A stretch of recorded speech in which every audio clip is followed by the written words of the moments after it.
Hey guys, welcome back to my channel.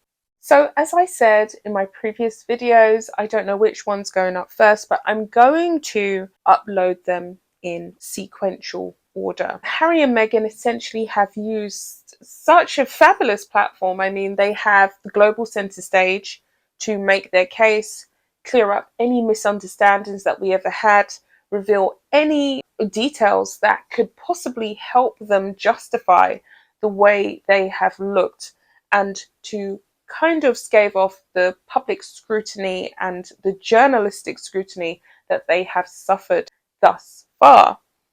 They've pretty much flushed it down the toilet and they've wasted a fabulous opportunity to make themselves look good. A lot of things, as I've said in my previous content, have gone still unacknowledged and unexplained. Why does Meghan Markle feel the need to maintain her stance that her father essentially is the villain in this tale?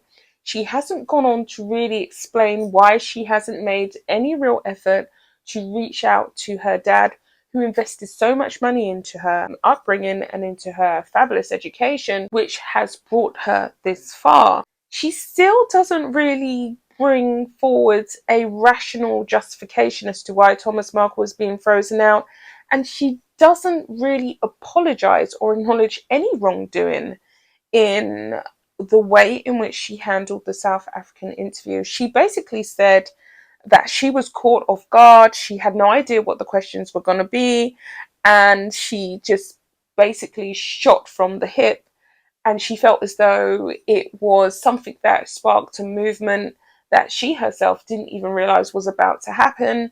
And she essentially made history by branding this hashtag in and around Twitter, "Are you okay?" And she framed it as something that women of color, black and brown women like myself, began this movement and this trend to ask each other if they're okay and be asked that question, are they okay?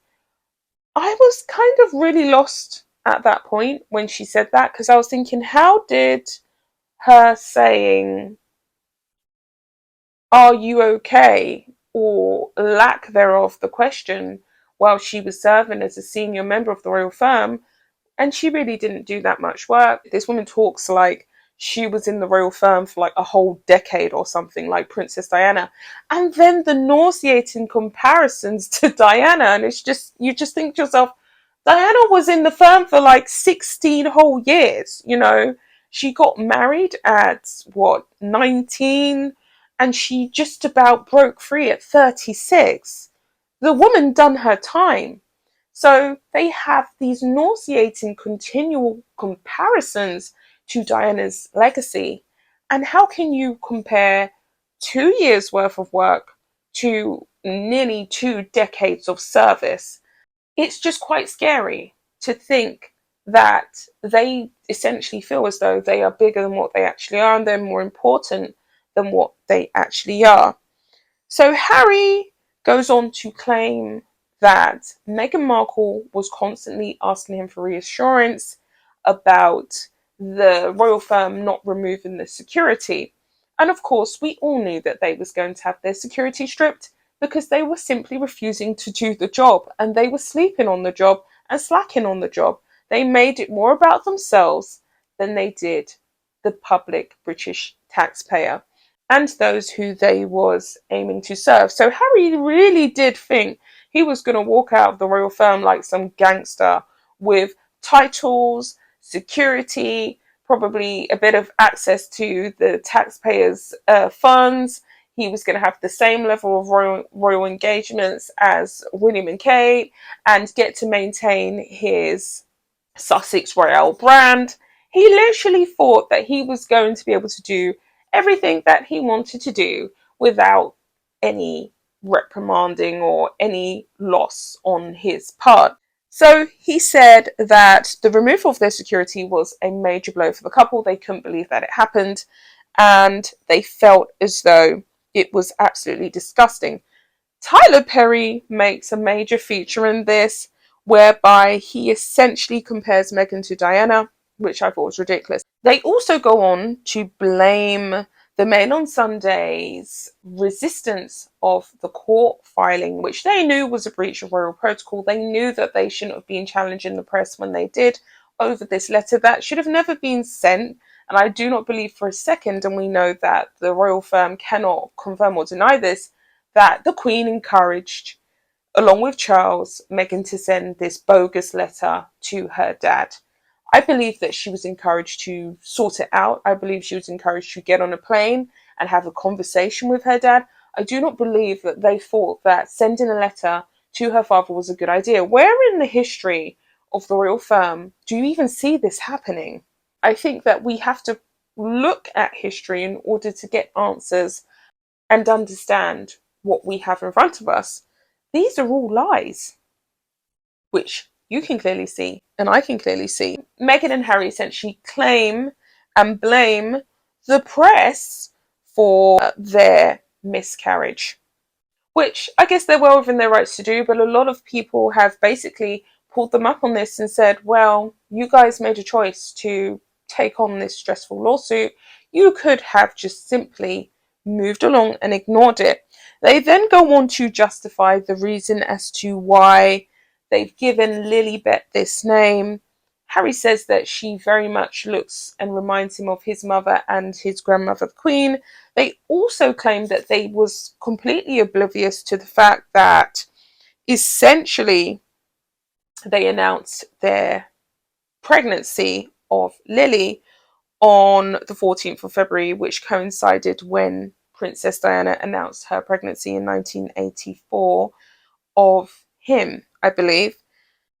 Then there was this long interlude of the Easter egg hunt, which I just thought was quite ridiculous. And then, of course, they go on to confirm that Lilibet is essentially the goddaughter. Tyler Perry has been gifted the title of being Lily's godfather, and he said he was more than honoured to be her godfather. And it's very interesting, their interwoven relationship with Tyler Perry. Now, I'm a big fan of Tyler Perry. He is one of the first African American billionaires. He owns his own film studio. He's one of the first black men to achieve that in America and worldwide. He's an overachiever in many respects.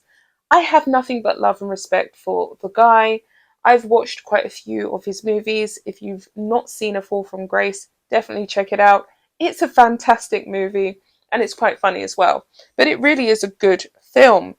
Outside of all of that, I'm really starting to fall out of love with Tyler Perry because I really think that he's overextended his generosity because he doesn't really fully understand the manipulation and the lies that is going on here. So he basically talks about the way in which, when he found out that he was baby Lily's godfather, he was definitely insistent that he did not want to go to the UK, he did not want to be surrounded by the royals, and he says it in a very dismissive, disrespectful way. And it kind of comes across like someone who essentially is being told a second-hand narrative. They don't fully understand what's going on, and they've been told a one-sided account of what the royals are like, and he doesn't care to really inquire further. So he basically said, I'm more than happy to be a godfather, but I do not want to attend a christening in the UK surrounded by the royals. And he says it as though the royals are nasty people, like some kind of cult. And I do really think that that's sad, that his perspective has been coloured to the extent whereby he genuinely believes that Meghan Markle is representative of his mother. And he even says, it's a ridiculous comparison, but I felt as though she represented my mother. She's like my mother. This woman has been through trauma. Harry also brags about baby Archie only spending 5 months in Windsor. And it just really does reiterate to the viewer as to why they need to have their titles removed. These children essentially are American. They're going to grow up American, and they don't want them to have any affinity or relation to the royal firm. Meghan Markle also harps on about how she was really excited for her children to have family and cousins and friends and all the things, blah, blah, blah, that she never had as a child, that she was an only child and she was a lonely child. And yet here she is doing everything to isolate them, fracture them from the firm, causing more damage by talking more. You would think that the Oprah Winfrey interview would be enough to satiate their appetite for trying to damage the firm, but they're simply not satisfied when they see the other royals thriving, surviving, and essentially getting on with their jobs. It seems to enrage Harry and Meghan, and they're going to continue to take more and more shots at William and Kate, Charles and Camilla. And you would think that this couple at this point would acknowledge their wrongdoings, that they could get back on track and move forward, but quite simply, they're not about to do that. So with all that being said, guys, I guess I'll be back with another video. Bye, guys.